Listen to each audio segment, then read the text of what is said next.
So, what are you supposed to do when you're not as strong as you think you are?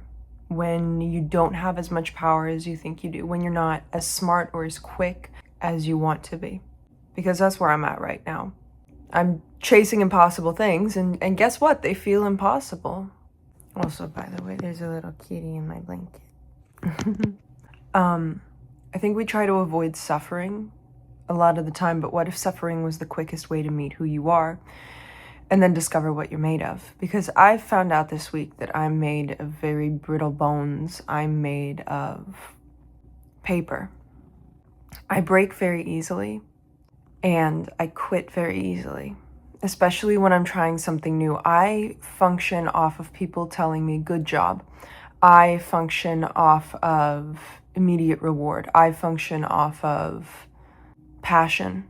And when I do things that are difficult for me, when I do things that don't come naturally to me, I break very easily and I say, I can't do this, and then I stop. And it's almost embarrassing to admit that because I never wanted to be that kind of person, but it's who I am. And I need to break through that barrier. And those moments where I say, I can't do this, those moments aren't the end of who I am, it's the beginning of who I am. I think when you try to become a master at the things you are the worst at in the world, you suffer. When you try to break through the bounds of who you are to become someone better, to reach more of your potential, to be someone you do not think you can be, when you suffer, all those masks of who you think you are fall off. There's no pretending, there's no performance, there's no ego. You find what's real, like who you actually are, not who you think you could be. You learn which parts of you fight, you learn which parts of you break, you learn the parts of you that refuse to die. And right now, comfort feels better than pushing through. And the part of me that craves comfort, the part of me that craves giving up, keeps winning. And it's so frustrating because I know I could be more. I know there's more in me that could work, but it won't. And it's strange in those moments where I push through and I find like immeasurable strength to keep going, and I sit down and I cry and I'm like, I can't do this. And then I get up and I keep going. Those are the moments I feel the proudest of myself. Those are the moments where I feel the most like myself. Those are the moments that I remember where I'm like, hell yeah, Bailey, you did that. I'm proud of you. But the moments when I give up, that's when I feel the furthest from myself in the world. So there's evidence to support that I feel more like myself when I am strong. And there's evidence that shows that when I suffer, I build up my own character.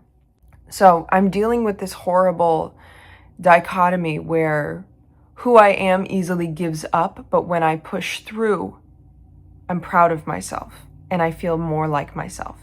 So I know that I find my identity through my discipline. I know that every time I push through my suffering, every time I run another mile, or I study another hour, or I write another page, or I get out of bed on a bad day, I feel as though I'm rewriting my identity. I'm becoming someone new. I'm becoming someone better. And it's almost as though this suffering is the test. Like, do you want to reach the next level? Do you want to keep going? And discipline is always the answer. And then having a renewed sense of identity is the reward. And I want to be the person that shows up in pain, not the person that's sitting around waiting for motivation. I want to be someone that can push every single day.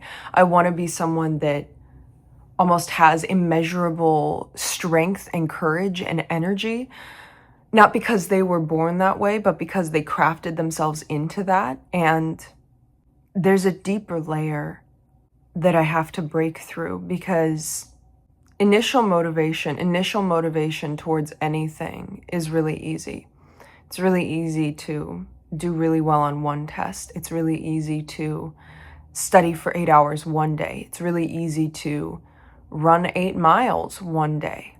But how do you show up and be consistent at the things you are the worst at? How do you show up and be consistent about the things that you do not like to do? And when it becomes so difficult that you become like so raw, you become so broken down, I think that's the moment that you finally meet yourself. You meet like the truest version of you when you're at that point of breaking. Any sense of ego, gone. Any excuse, gone. Any idea of how much strength you had or who you actually were, gone. That's you. When you break down, that's you. And this suffering and this breakdown doesn't make you less, it makes you whole. It makes you sacred. To actually allow yourself to be that honest with yourself. To get to that point of being fully human, like flawed, emotional, but still be unrelenting. And I've been avoiding the hard work. I've been quitting. I've been running away from feeling that pain, that suffering. I want to stop avoiding the hard things, and I want to quite literally run into them. Because when you feel lost and you feel like you aren't yourself, the shortcut isn't comfort. It's not staying in bed and pretending like everything's okay and pretending like you're okay with never reaching your potential. As much as I don't want to phrase it this way, it's the suffering that brings us closer to ourselves. And the sooner you accept that, the sooner you'll meet the real you. Every single time that I have pushed myself to be more, that's when I was actually being myself. That's when I was actually the most human I've ever been. Not in the giving up, but in the persisting. And what's something that you've been avoiding because it's uncomfortable? Because I could name about 50 things. I could name about 50 things that I brush off and I say, oh, I'll do that tomorrow, or, oh, I don't want to do that right now, or, oh, that's too difficult, I'm not going to do that, or, ugh, I don't want to get out of bed and do that right now. I want you to instead just fucking do it. As meme-worthy as that sounds, just fucking do it. There's nothing in the world that's going to replace the hard work, and there's nothing that's going to... And that hard work isn't just going to disappear casually. It's just going to pile up and pile up and pile up until you have a problem. Don't fear the mountain because of its height. Climb it despite it. And meet yourself on the other side.